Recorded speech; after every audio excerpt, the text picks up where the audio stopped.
La semana pasada comenzamos un mensaje que se llamaba Un Evangelio Diluido. Y le contaba de que yo me acordaba que en Chile habían vendedores de leche que de repente le agregaban un poquito de agua para ganar un par de pesitos. Entonces uno nunca sabía qué tan diluida estaba la leche que le vendían de vaca, porque se le podía echar su poquito y ahí había ganancia. Y hoy quiero que sigamos viendo características de un evangelio diluido. Volvemos a leer Gálatas 1, verso 6 dice: me asombra que tan pronto se hayan alejado ustedes del que los llamó por la gracia de Cristo para seguir un evangelio diferente. No que haya otro evangelio, sino que hay algunos que los perturban y quieren pervertir el evangelio de Cristo. Pero si aún nosotros o un ángel del cielo les anuncia otro evangelio diferente del que les hemos anunciado, quede bajo maldición. Como antes lo hemos dicho, también ahora lo repito: si alguno les predica un evangelio diferente del que han recibido, quede bajo maldición. Qué fuerte esas palabras. Amada iglesia, hoy en día enfrentamos un desafío muy fuerte, pero se debe enfrentar como cuerpo de Cristo. La infiltración de mensajes y doctrinas que están siendo diluidas en el mensaje de salvación. El fin que tienen es transformar lo que se entrega a las personas. Y la verdad es que existe solamente una versión del evangelio, y es la que Pablo está hablando a los Gálatas. Todo lo que no sea la versión del evangelio entregada por los apóstoles y vivida y representada por Jesucristo debe ser rechazada, porque un evangelio diluido es como un vaso grande de agua fresca, rica, pero con una gotita de veneno. ¿Se lo tomaría usted? Todo se echa a perder, aunque sea agua mineral de la favorita suya. Si le cae una gotita, ninguna persona en su sano juicio se lo va a tomar. Y aún peor, el evangelio diluido no sirve para salvar, no sirve para transformar el corazón humano, y lo más terrible es que ese evangelio no termina dándole la gloria a Dios. Por eso debemos estar alertas a los peligros de hoy en día, ya que la iglesia enfrenta el desafío de mantenerse firme frente a la verdad bíblica. Por eso hoy vamos a seguir hablando de 5 otros puntos que están diluyendo el mensaje bíblico en estos días. Y el siguiente punto es el evangelio como terapia de autoayuda. Muchas iglesias están reduciendo el mensaje a decirle a las personas que van a mejorar en todo sentido. Y Jesucristo pasa a ser como una especie de coach, de consejero, y el pastor pasa a ser como un mini consejero, un mini coach, que en el área emocional tiene que estar siempre estando al lado de la persona, pero ese no es el evangelio de transformación y de arrepentimiento que se debe predicar. En este tipo de evangelio se enfatiza el bienestar psicológico más que el arrepentirse de la vida de pecado que una persona pueda tener. ¿Y cuál es el problema con esta forma de presentar el evangelio? Es que los matrimonios, las personas comienzan a confiar de que Dios les va a ayudar en sus finanzas, en el estrés, en la ansiedad de vivir, y no realmente se enfocan en que Dios le está ofreciendo salvación del alma, sino que Jesucristo pasa a ser un bienestar para nuestra vida. ¿Qué dice la Biblia? 2 Corintios 5, 17 dice: de modo que si alguno está en Cristo, ahora le va a ir bien. Ahora le van a subir el sueldo, ahora ya no se va a enfermar, ahora le van a hacer cuchi todo el día, ahora los hijos le van a obedecer, ahora el auto no se le va a echar a perder. No, si alguno está en Cristo, nueva criatura es. Las cosas viejas pasaron, he aquí todas son hechas nuevas. ¿Pero por qué? Porque Él es una nueva persona. Efesios 2:8 dice: por gracia ustedes han sido salvados mediante la fe. Partiendo de una verdad inamovible, ustedes han recibido la salvación por gracia, por la fe. Esto no procede de ustedes, sino que es el regalo de Dios. El escritor y teólogo Timothy Keller dice: la verdadera fe no es un escape de los problemas, sino un encuentro con Cristo en medio de ellos. La felicidad verdadera se encuentra en la relación con Dios, no en una vida exenta de dificultades. Y el pastor y escritor Rick Warren escribió: no se trata de ti. El propósito de tu vida es mucho más grande que tu propia felicidad, tus propios logros o incluso tu propia familia. Ouch. El evangelio verdadero, amada iglesia, es el que nos llama a morir a nosotros mismos. Nos llama no solamente a morir, sino a tomar la cruz de Cristo y a seguirlo, no a estar buscando nuestra propia satisfacción. Eso lo dijo Jesucristo. En Mateo 16:24, si alguno quiere venir en pos de mí, niéguese a sí mismo y tome su cruz y sígame. Esa es la parte que nos parece como una gran venta del evangelio. La venta del evangelio que se hace en los últimos tiempos es: ven a Cristo y todos tus problemas se van a solucionar. Pero lo que dice Jesús: si alguno quiere venir en pos de mí, parte haciendo algo bien difícil para ustedes, que es negarse a sí mismo.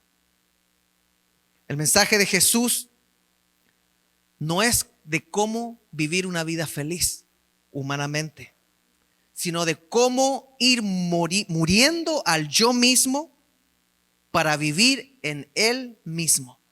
Yo voy muriendo para que Él viva en mí. Aunque es cierto que el evangelio va a tener implicaciones prácticas en nuestra vida, el propósito central del evangelio no es que yo sea feliz, sino que yo sea reconciliado con Dios, que tenga paz de saber que si parto en este mismo instante, estoy en paz con Dios. Si el evangelio no fuera así, entonces no se podría predicar en África, en el Medio Oriente, en países tercermundistas. Porque si el evangelio se trata de subir el estatus y estar bien, en esos lugares probablemente no va a suceder ni de la noche a la mañana, ni de un año para otro, ni quizás en una década para otra. Porque el evangelio en sí es el mensaje de reconciliación con nuestro Creador y Salvador. El evangelio no se trata simplemente, como muchos creen en la iglesia moderna, que se les va a mejorar el estilo de vida que tienen, sino que se va a mejorar la transformación de su espíritu, porque antes estábamos muertos en nuestro delito y pecado. El evangelio no es un mensaje de autoayuda, ya que hace que las soluciones ahora nosotros las encontremos no en el discernir las cosas, sino en la palabra de Jesucristo. Ahí voy yo a buscar mis respuestas. Es que es un libro muy viejo, pastor. ¿Cómo se le ocurre que yo en el año 2025 voy a estar tomando como referencia un libro milenario? Mejor leo algo moderno.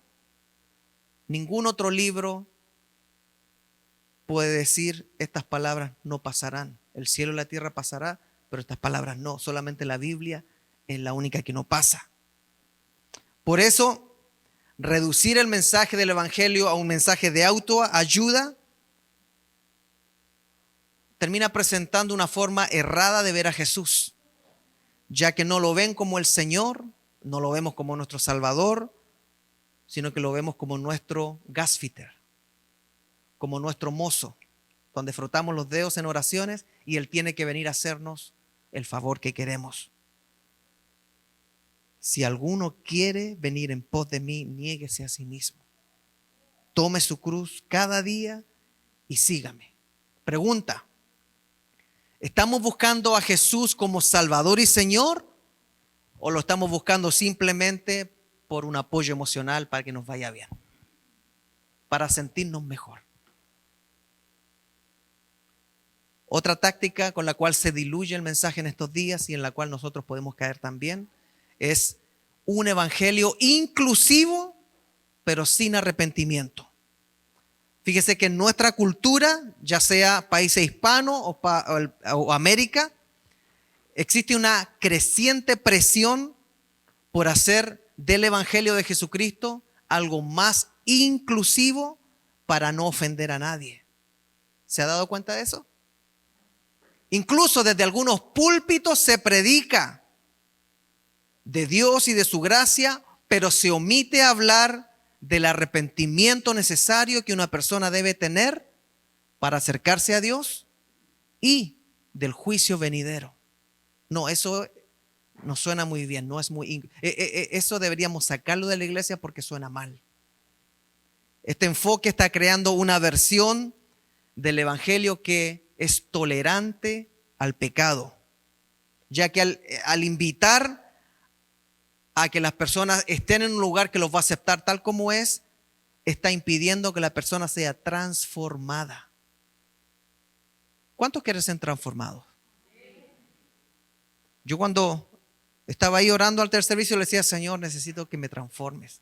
No la hago así como estoy. Necesito que me sigas transformándome como hombre, como esposo, como papá, como pastor, como hijo, como amigo. Necesito seguir en proceso de transformación.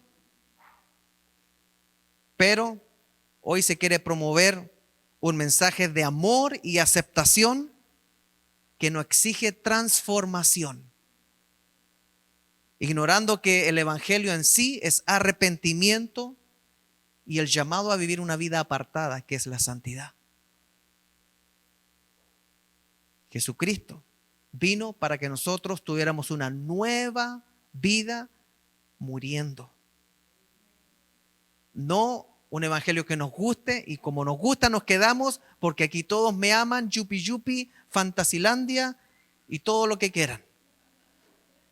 El evangelio duele escucharlo porque le dice a uno que es un pecador, que necesita arrepentirse y que por el tremendo amor de nuestro Creador, Él puede ser nuestro Salvador a través del sacrificio en la cruz. Es un mensaje confrontativo que llama al arrepentimiento y llama a dejar el pecado, ya que si uno se arrepiente y se aparta, entonces alcanza misericordia. Pero si uno le gusta venir a la iglesia, pero no se arrepiente y no se aparta del pecado, no hay misericordia y hay castigo, aunque no le gusta escuchar a las personas y a nosotros mismos. ¿Cuál es el problema con esto? El problema que hoy en la cultura popular y sobre todo aquí en Seattle, no sé si usted escuchó, creo que fue la semana pasada, donde el alcalde de Seattle, que es un homosexual, dice que el evangelio o los cristianos ya no son compatibles con los valores de la ciudad de Seattle. Ahí estaban las noticias. Ahí unos jóvenes de una iglesia salieron a protestar y todo el asunto, pero ¿qué le parece? El mensaje de los cristianos ya no es compatible con los valores de la ciudad de Seattle. Existe presión por hacer que el evangelio sea más inclusivo para que no ofenda y omita de que es necesario arrepentirse, si no el juicio de Dios nos llegará. Pero si nosotros nos arrepentimos, tenemos abogado para con el Padre, que es Jesucristo. De eso se trata el evangelio. El evangelio que se está presentando es un evangelio que quiere tolerar el pecado para que las personas no se transformen, sino que sean bien recibidas a los humanos, que no se vayan a sentir mal. Pero ¿qué dice la Biblia? Hechos 3:19. Así que arrepentíos y convertíos para que sean borrados vuestros pecados, para que vengan de la presencia del Señor tiempos de refrigerio. ¿Quieres que te vaya bien? Arrepiéntete y conviértete. No en sapito feo, conviértete en un seguidor de Cristo. Nosotros somos discípulos. Pero hay personas que están recibiendo este evangelio que no los llama al arrepentimiento ni a la transformación, porque no quieren que se presente el evangelio como es. Se diluye un poquito de agua, otro poquito de agua. Pero ¿qué dice la Biblia? Romanos 6:1. ¿Qué pues diremos? ¿Perseveraremos en el pecado para que la gracia abunde? En ninguna manera, porque los que hemos muerto al pecado, ¿cómo viviremos aún en él? ¿Le suena eso como a seguir haciendo lo mismo antes de llegar a Cristo? Primera de Pedro 1:15 dice, más bien sean apartados en todo lo que hagan, como también es santo o apartado quien los llamó. Porque está escrito, sean santos, o sea, sean apartados, porque yo soy santo, o sea, yo soy apartado del mal. Lamentablemente, en un esfuerzo por ser inclusivos, algunas iglesias están diluyendo el mensaje y ya no se quiere hablar del pecado. Algunos dicen, no, que el Espíritu Santo les revele cuando están en pecado. ¿Sabe que la Biblia habla del pecado? Y yo creo que el Espíritu Santo puede hacer una obra cuando se le informa a la persona las palabras de Jesús. Y Jesús es bien claro al decir de que debemos de morir.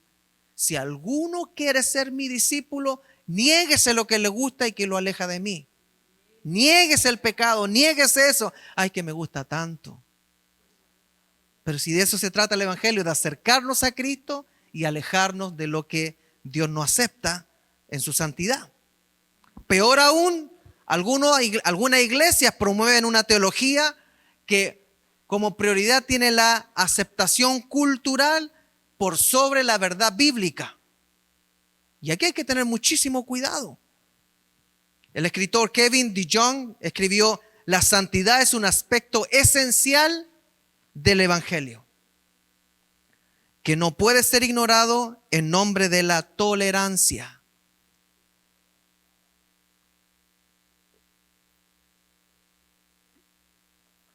Cuando se quiere hablar de aceptación, cuando se quiere hablar del ser tolerante, hay que colocarlo en balanza con la santidad que Dios pide. Si lo que me piden que yo tolere está en contra de la palabra, no puede ser parte del Evangelio, lo está diluyendo. Si lo que me piden que se mantenga para ser tolerante va en contra de santidad a Jehová, santidad al Señor, no puede ser parte de la palabra, no lo es.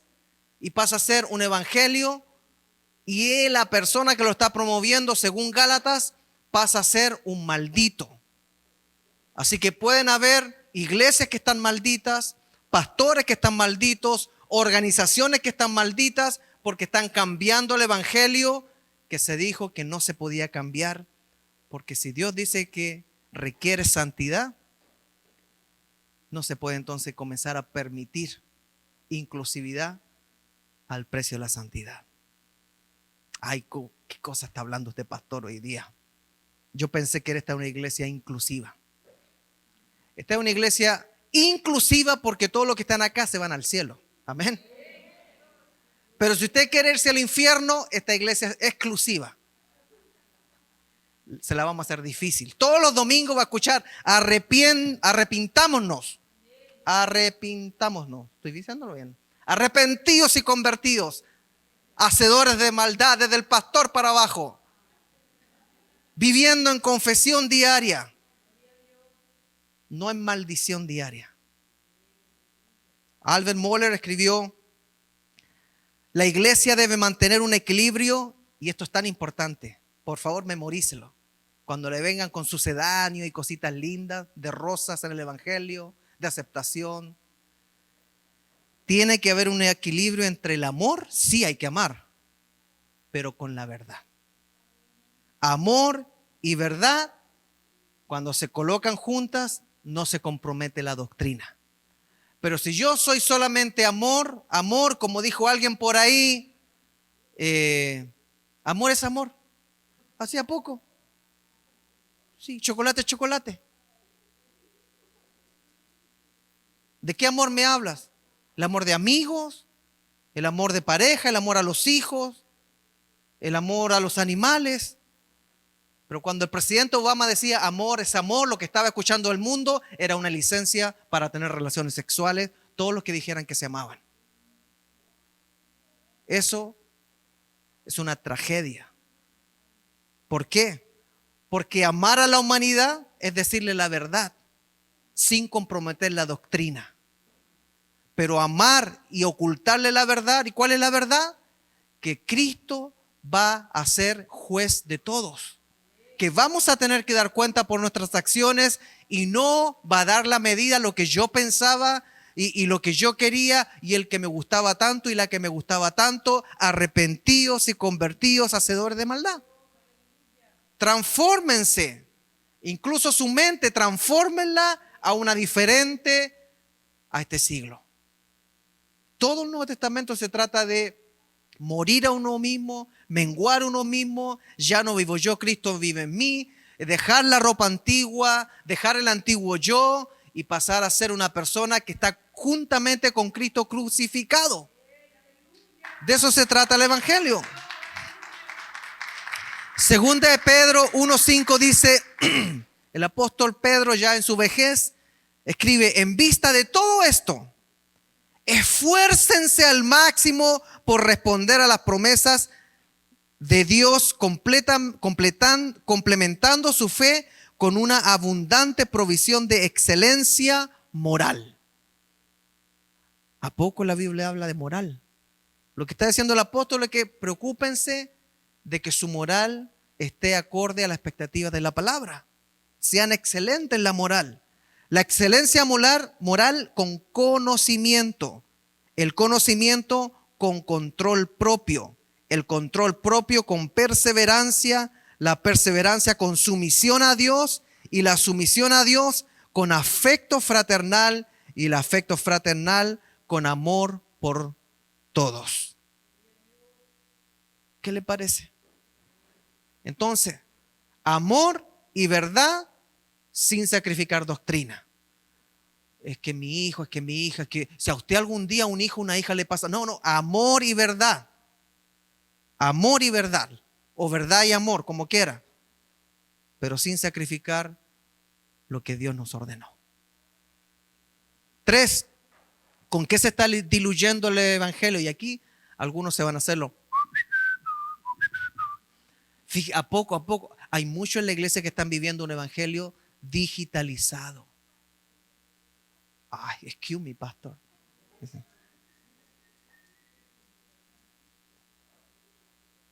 Hágame un favor, levante su celular.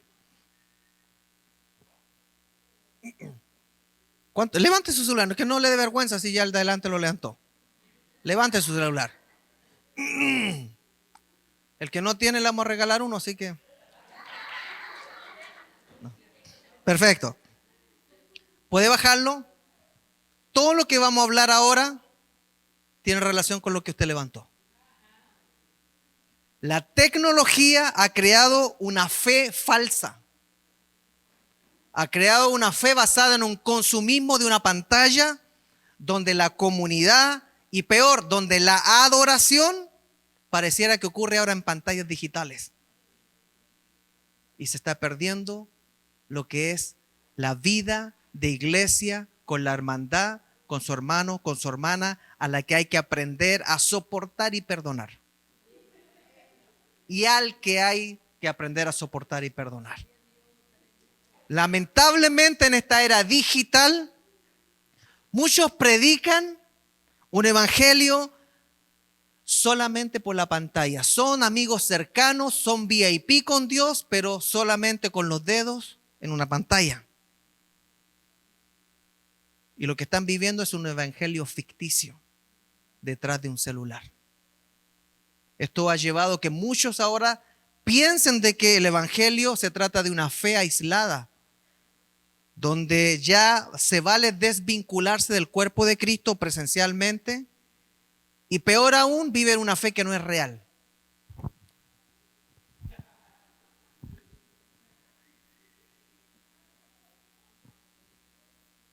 Una fe de post. ¿Cuál fue su último post? ¿Le dio la gloria al Señor su último post? Ay, pastor, qué fome el mensaje de hoy. El engaño más grande durante la pandemia fue que la vida social digital podía cambiar la experiencia de estar presente en el cuerpo de Cristo. Hoy en día La idea se quiere dar de que la fe se puede reemplazar con videos en línea, con fotos en línea, con transmisiones en línea. ¿Y qué es lo que se pierde? El compromiso por estar en la casa del Señor. Decía el salmista, prefiero una foto digital que estar 1000 días en tu presencia. ¿Eso hacía? Prefiero un video en TikTok que se haga viral que estar 1000 años en tu casa. Hebreos 10:24 dice, tengamos en cuenta unos a otros a fin de estimularnos al amor y a las buenas obras. No dejemos de congregarnos como es la costumbre de algunos, sino animémonos unos a otros y con más razón ahora que vemos que aquel día se acerca. Hoy el día está más cerca que antes. ¿Sabe qué? Dele un abrazo a su hermano, una mano, dele la mano y dígale, qué bueno que viniste. Qué bueno que vino, felicítelo, felicítela. Qué bueno que vino.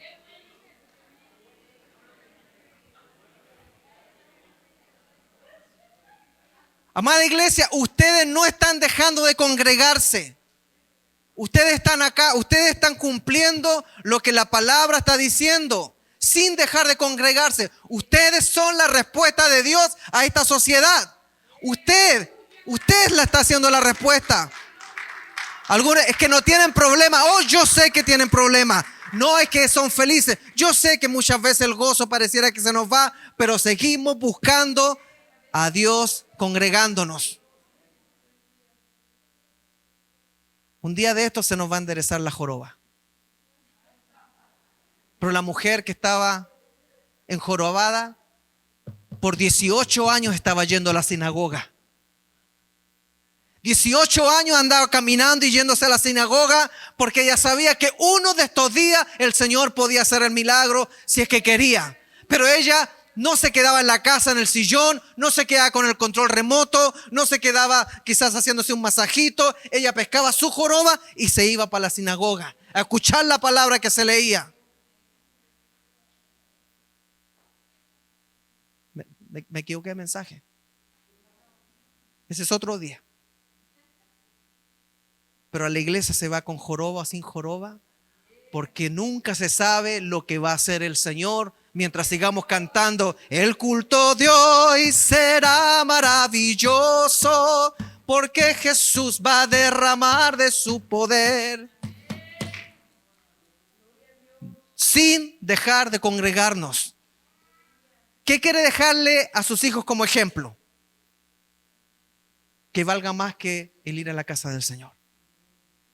Con lluvia, con sol, cuando haya problemas, no hayan problemas, cuando se gritó con la doña o con el don, igual van a la iglesia.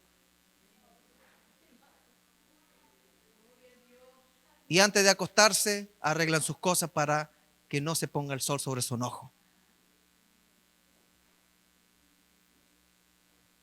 Lamentablemente, la era digital está llevando la fe, nuestra fe, a una superficialidad, a un evangelio superficial en la práctica, donde el evangelio hoy en día se está reduciendo a aquí terminando mi devocional. Ni siquiera dicen eso los bandidos. Algunos dicen, no, si yo tengo mi predicador favorito en línea, pero no vienen a la iglesia. Algunos parece que todavía tienen la pandemia en su casa, no la dejan ir. No se puede perder la experiencia de estar en el cuerpo de Cristo, aunque el cuerpo de Cristo sea conflictivo. Es como si yo no me caso porque en el matrimonio hay conflicto. No la hace. Hay que vivir la vida. Amén. ¿Los casados pueden decir amén? Y hay que vivirla en el espíritu, no en la carne. El escritor Tony Reinke dijo, la fe digital puede reemplazar la intimidad con Dios por la comodidad de un clic. Está haciendo ahí como, no es que en sí la puede reemplazar, pero se piensa que se puede reemplazar con un clic la intimidad con Dios y eso no va a suceder. Si usted ama a una persona, ¿le gustaría verla siempre por una pantalla? ¿O le gustaría pasar tiempo con esa persona? Qué triste los que no pueden viajar a sus países. Es una realidad muy dolorosa y tienen que ver a sus familiares solamente por pantallas. No le haga eso al Señor. No se las dé de tiktokera o de instagramera, de facebookera o facebookero. Venga a la iglesia, por Dios santo. Arrodillémonos, oremos, abracemos a alguien. Dios le bendiga. Cantémosle al Señor. Dejemos que entre por nuestro oído los sonidos desafinados de la congregación. Eso es lo real. Eso es lo real. Viva una vida real, una fe real. Va a haber gente llorando, va a haber gente alabando, va a haber gente de repente que se cae. Eso es lo real. Hasta hay predicadores que se caen del altar. Una vez yo me caí. Uno de estos días puede pasar y usted se va a reír. Eso es lo real. No somos perfectos. No diga amén, mi hermana Aida, ¿ok? No quiero que me caiga. Un día de esto se va a caer el predicador. Amén, dice la hermana.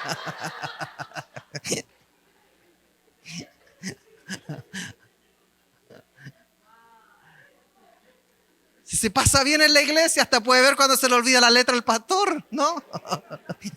Cuando me equivoco de nota y comienzo cantando como soprano. Y de ahí busco para... Eso es lo real, eso es lo que hay. Ahí lo hacemos entre todos. Amén. Algún día se van a apagar las luces.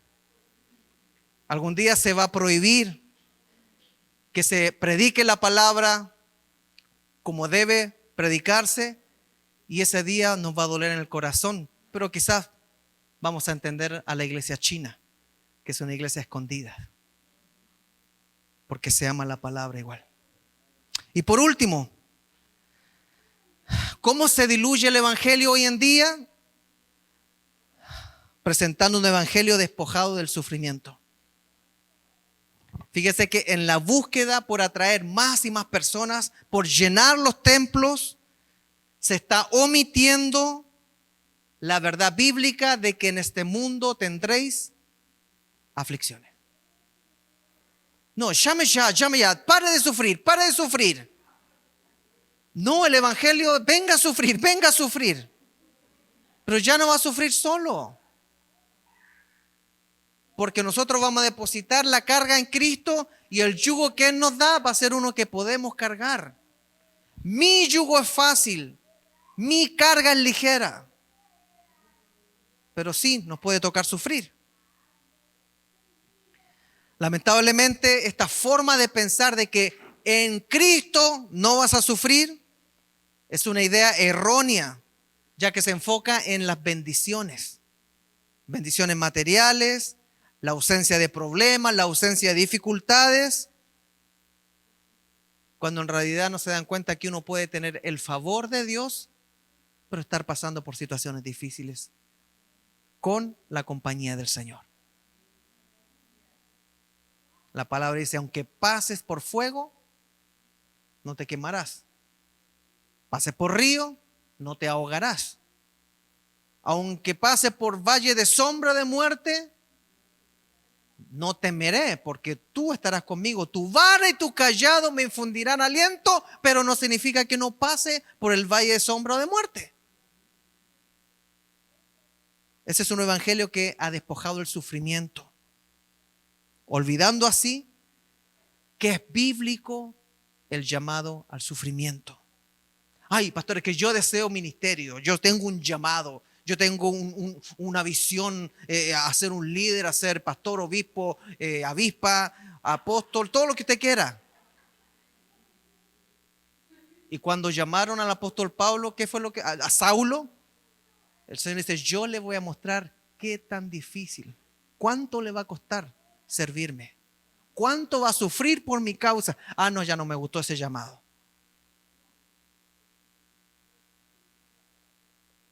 Carga tu cruz. No. A mí me dijeron que llame ya, para de sufrir. Lucas 9:23 dice, si alguien quiere ser mi discípulo, que se niegue a sí mismo, lleve su cruz cada día y me siga. Así de simple.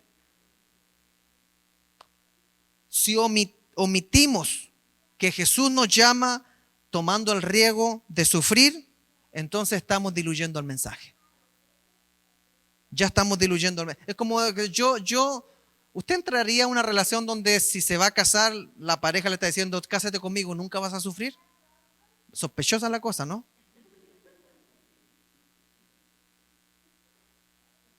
Uno aprende a sufrir en el matrimonio.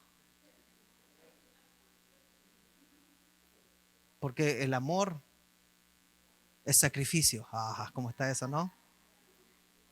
Si supieran todo lo que me ha costado sacrificar a mí. Hermanos, ¿cuánto sacrificó Cristo? ¿Cuánto sufrió Cristo? ¿Por qué nos cuesta tanto entender que amar viene incluido con sufrimiento?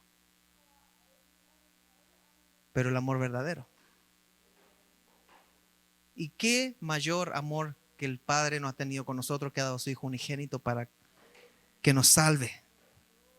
No, pero necesitamos llenar la iglesia. Necesitamos llenar la iglesia y entre paréntesis necesitamos vender productos. Así que llame ya. No hablemos del sacrificio.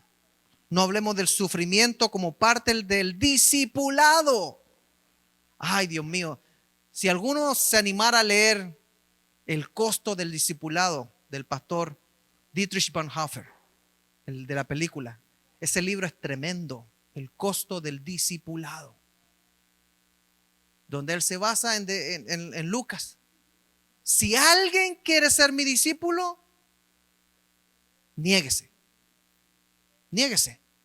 Tome su cruz y sígame. ¿Qué evangelio estamos presentando nosotros? A ver, yo se lo voy a decir así clarito y directo al frente para que diga el pastor a mí me dijo esto. Si alguien quiere seguir a Jesucristo conmigo, neguémonos y tomemos la cruz. ¿Quién quiere seguir a Jesucristo así?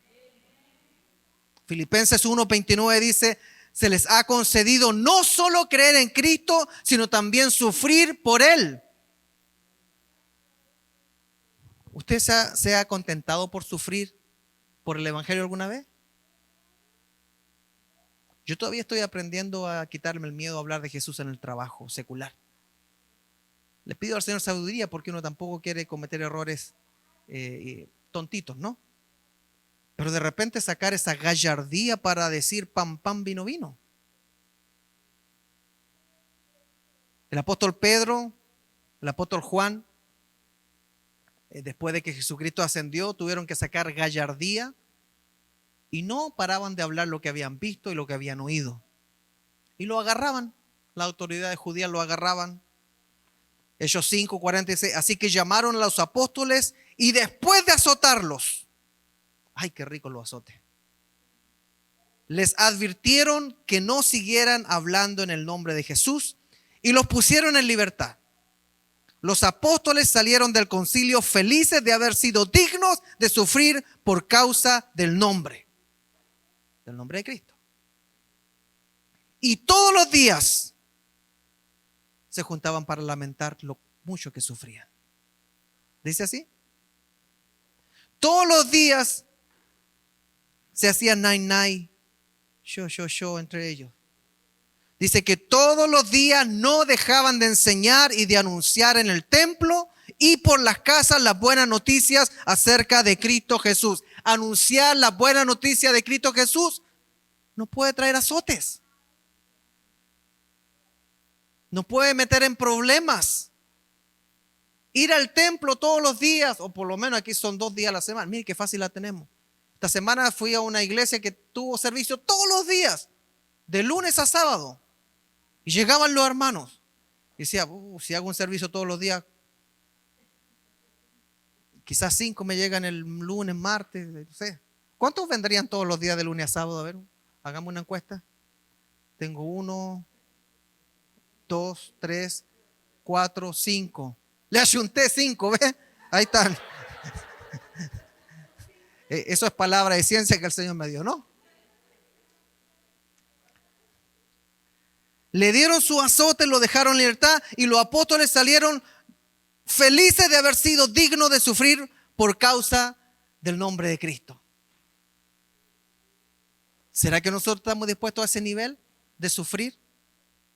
Mateo 19:29 dice, cualquiera que por causa de mi nombre, Jesús hablando, haya dejado casas, hermanos, hermanas, padre, madre, mujer, hijos o tierras, aquí me huele a misionero o misionera.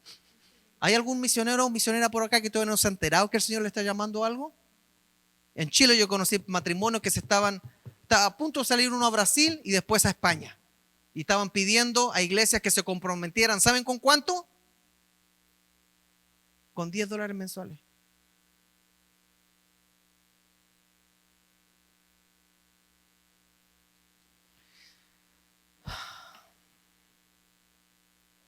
Ya me dieron ganas de llorar.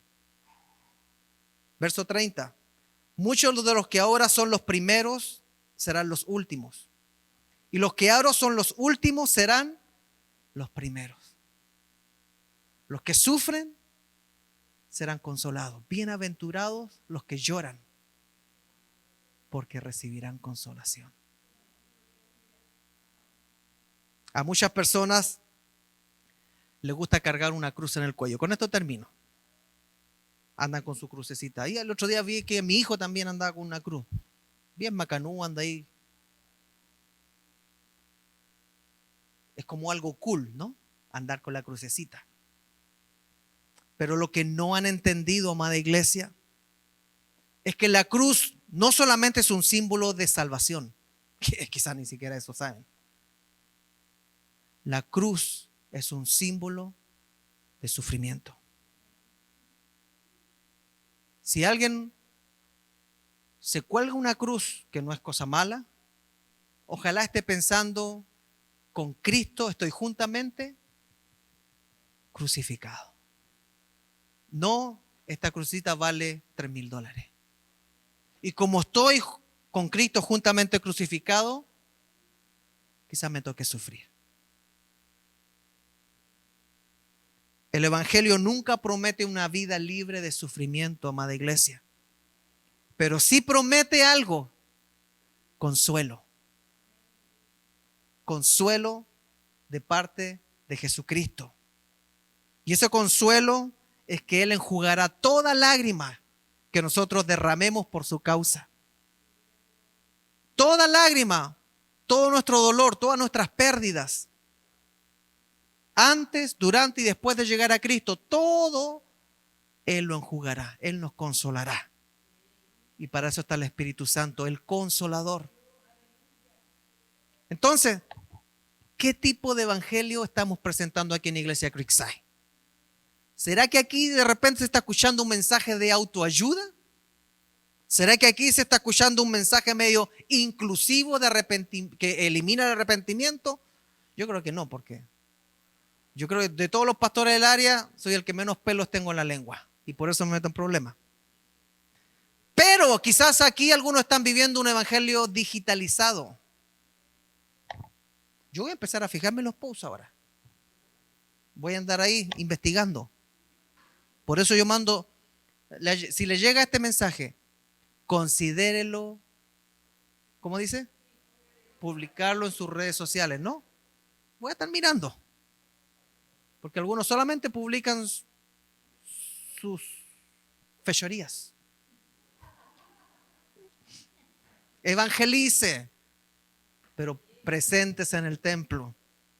Y por último, nunca en esta iglesia puede decir que no se dijo que en este mundo tendremos aflicción. Nosotros los inmigrantes sabemos que hay aflicción, ¿cierto? Pero bienaventurados los que lloran, porque recibirán consolación. Pongámonos de pie, por favor.